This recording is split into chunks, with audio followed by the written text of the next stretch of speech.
दोस्तों, आज से करीब लगभग 5000 साल पहले इसी महान भारत के अंदर द्रौपदी का वस्त्र हरण करने का प्रयास किया गया था। उसको निर्वस्त्र करने का प्रयास किया गया था, जिसका नतीजा ये हुआ था कि हमारे देश के अंदर महाभारत जैसा भीषण युद्ध हुआ था, जिसमें लाखों की संख्या में लोगों की मौतें हुई थी। और वो सभी लोग उस युद्ध में मारे गए थे जिन लोगों ने उस कुकृत्य को होते हुए देखा लेकिन रोकने का प्रयास नहीं किया। चाहे भीष्म पितामह हो, चाहे गुरु द्रोण हो, चाहे कृपाचार्य हो, चाहे कर्ण जैसा योद्धा ही क्यों ना हो, वो तमाम लोग इस युद्ध में मारे गए थे।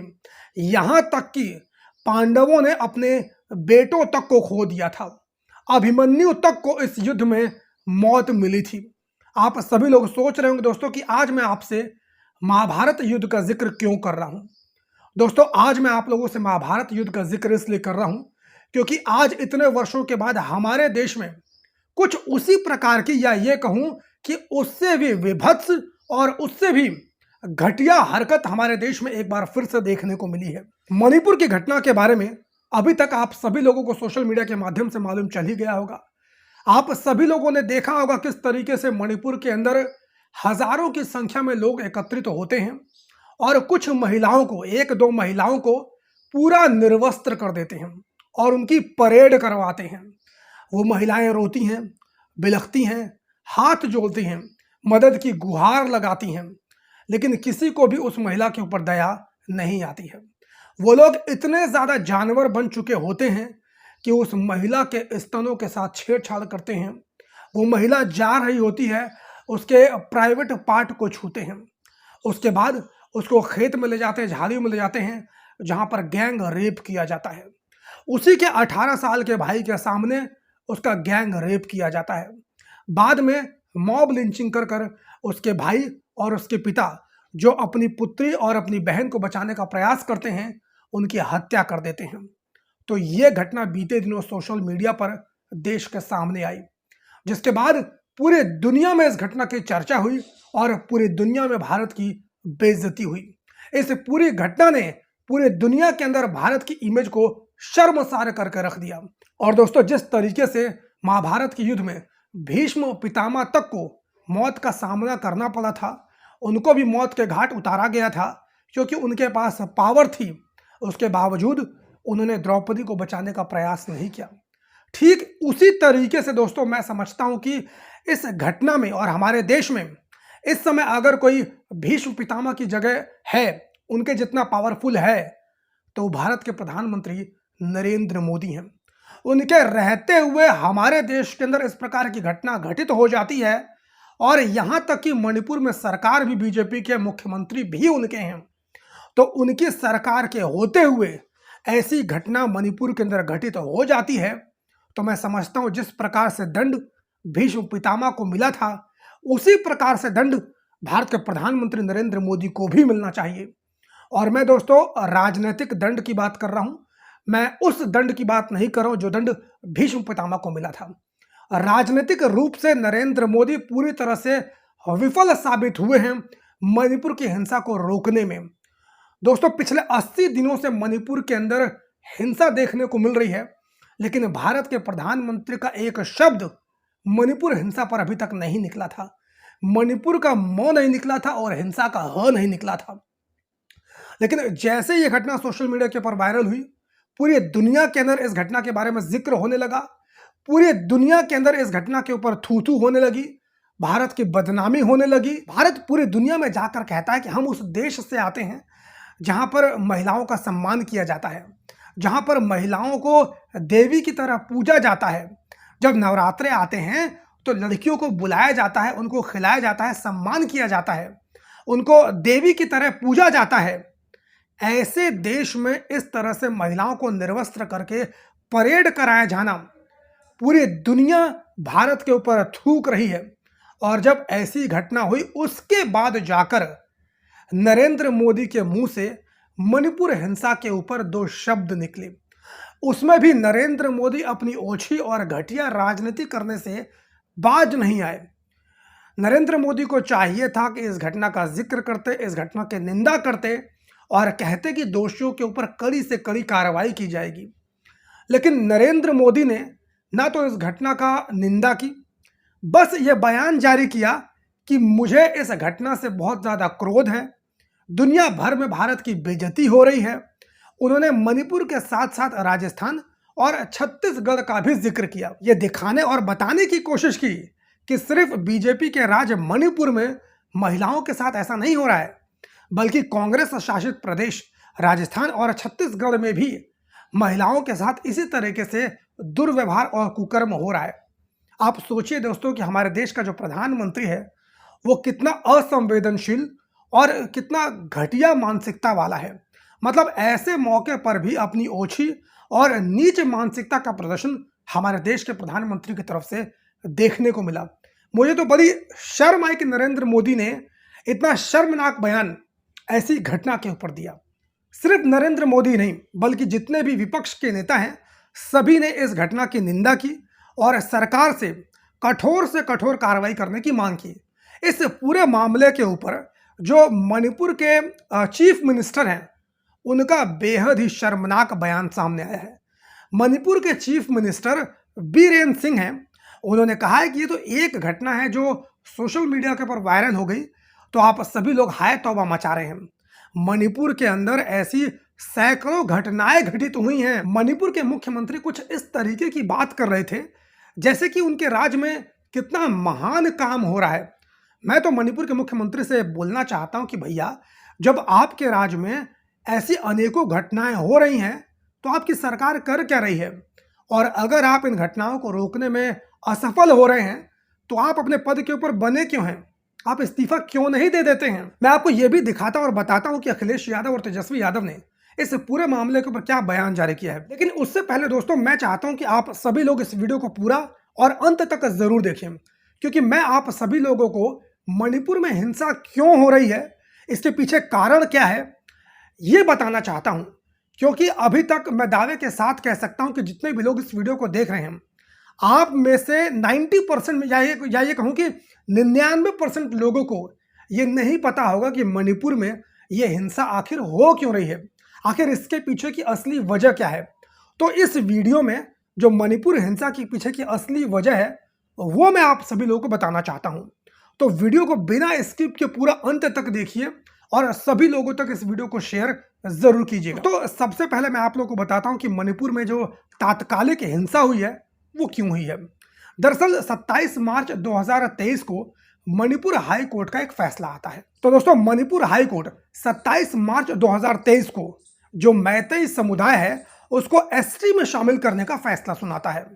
बस इसी फैसले के बाद वहां का जो नागा समुदाय है, कुकी समुदाय है और मैतेई समुदाय है, इन तीनों के बीच में विवाद शुरू हो जाता है।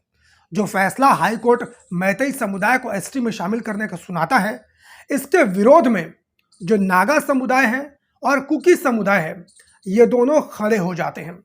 मैं आपकी जानकारी के लिए बता दूं कि जो नागा और कुकी समुदाय है ये वहाँ का ट्राइबल है, यानी कि आदिवासी जनजाति में ये लोग आते हैं। सबसे पहले दोस्तों मैं चाहूँगा कि आप लोग मणिपुर का जो भौगोलिक स्थिति है उसको समझने की कोशिश कीजिए। मणिपुर को हम दो भागों में विभाजित कर सकते हैं। एक भाग है पहाड़ी इलाका, दूसरा भाग है घाटी का इलाका। जो पहाड़ी इलाका है वो मणिपुर का कुल 90% क्षेत्र को कवर करता है, यानी 90% क्षेत्र मणिपुर के अंदर पहाड़ी इलाके में आता है।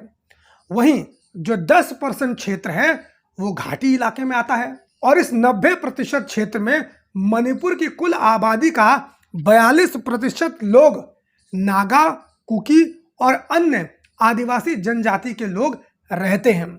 यानी कि 42% आबादी इस 90% क्षेत्र में रहती है जो कि आदिवासी जनजाति है, जिसमें नागा और कुकी समुदाय इनकी संख्या काफ़ी ज़्यादा है। इसके अलावा भी अन्य आदिवासी जनजातियां इस क्षेत्र में रहती है लेकिन उनकी आबादी बहुत कम है और ये नागा और कुकी क्रिश्चियन धर्म को फॉलो करते हैं।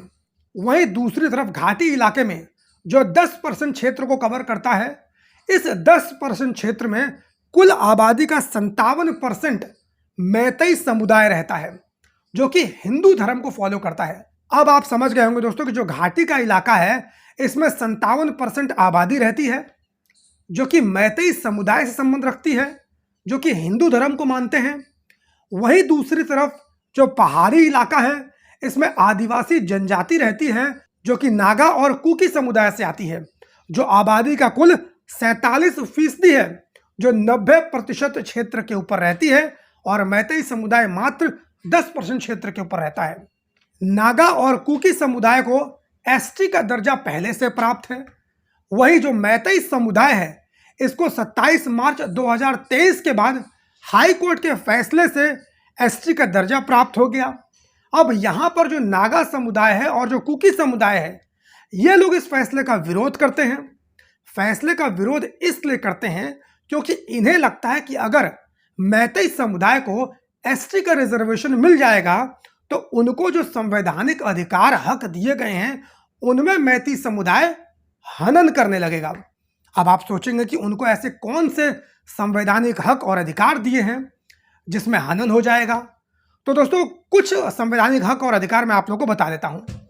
जैसे जो पहाड़ी इलाका है इसमें अगर मैतेई समुदाय के लोग जाना चाहें, बसना चाहें, जमीन खरीदना चाहें, व्यापार करना चाहें तो ऐसा मैतेई समुदाय के लोग नहीं कर सकते हैं।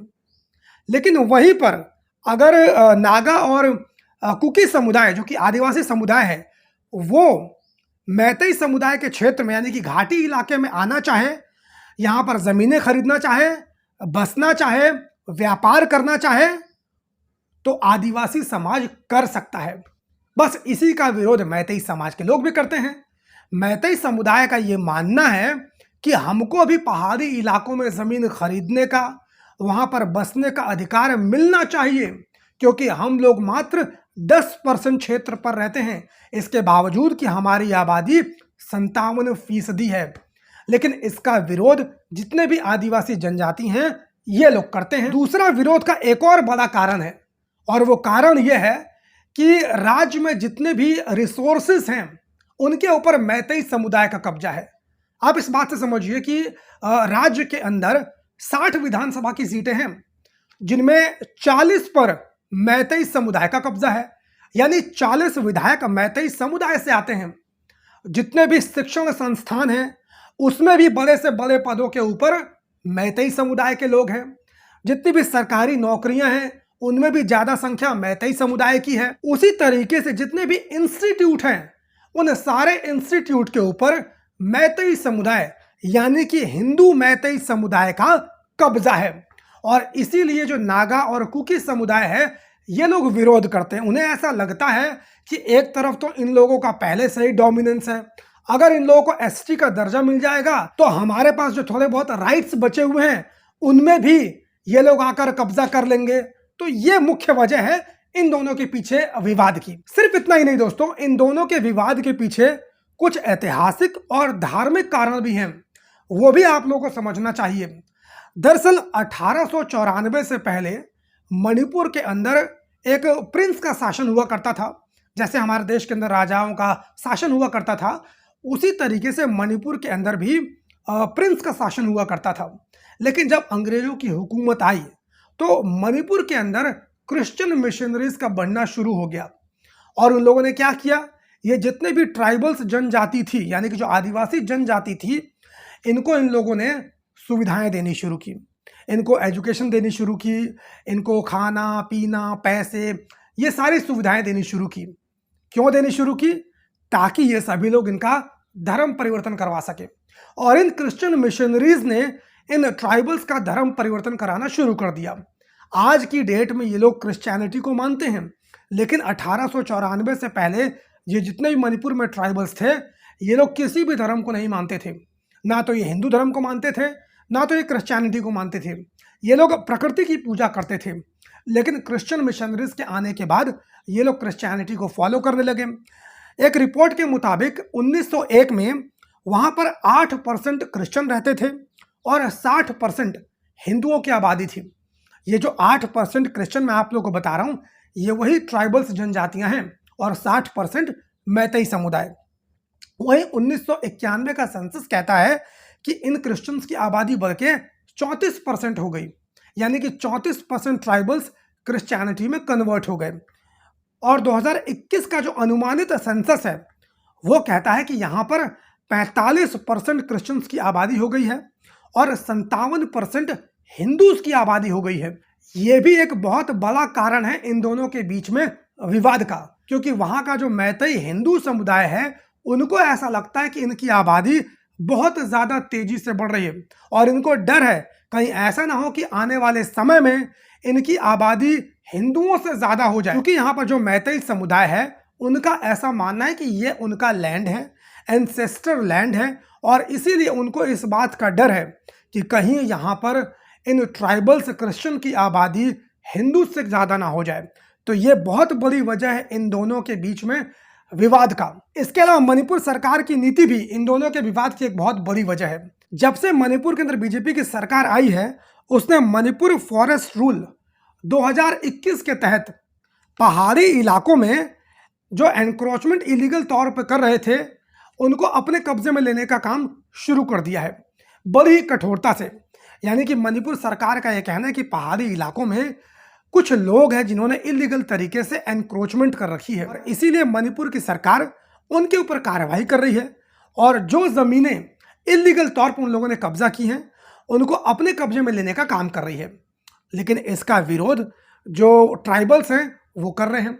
उनका यह कहना है कि हम लोगों ने कोई भी जमीन इलीगल तरीके से कब्जा नहीं की है, बल्कि ये हमारा एंसेस्ट्रल लैंड है और हम यहाँ पर कई वर्षों से रह रहे हैं। इसके अलावा सरकार का यह भी कहना है कि इन पहाड़ी इलाकों में जो ट्राइबल्स जनजाति है ये लोग अफीम की खेती करते हैं और सरकार इसके ऊपर काफी सख्त रवैया अपनाए हुए है और इनके ऊपर कार्रवाई कर रही है। लेकिन वही ट्राइबल्स का कहना है कि वो लोग ऐसा नहीं करते हैं। तो दोस्तों ये कुछ वजह है जिसके वजह से पिछले 80 दिनों से मणिपुर में इन दोनों समुदायों के बीच में हिंसा हो रही है। अब दोस्तों आप लोग देखिए कि इस पूरे मामले के ऊपर अखिलेश यादव का क्या कहना है। अखिलेश यादव ने इस पूरे मामले पर ट्वीट करके कहा कि मणिपुर में सभ्यता का चीरहरण हुआ है। मणिपुर के हालात के लिए आरएसएस की नफरत की नीति और भाजपा की वोट की राजनीति जिम्मेदार है।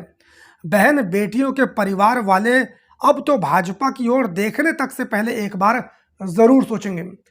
यानी कि अखिलेश यादव ने इस पूरी हिंसा का जिम्मेदार बीजेपी को ठहराया है।